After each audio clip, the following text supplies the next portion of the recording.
శిథిల భవనాన్ని తొలగించి 5 సంవత్సరాలుగా తాత్కాలికంగా ఇరుకు గదుల్లో సఖినేటిపల్లి మండల కేంద్రంలో గల ప్రాథమిక ఆరోగ్య కేంద్రం నిర్వహిస్తున్నారు.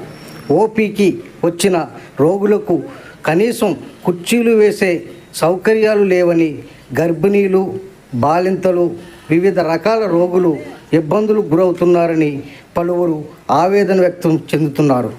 వెంటనే నూతన భవనం నిర్మాణం పూర్తి చేసి వినియోగంలోకి తీసుకురావాలని కోరుతున్నారు.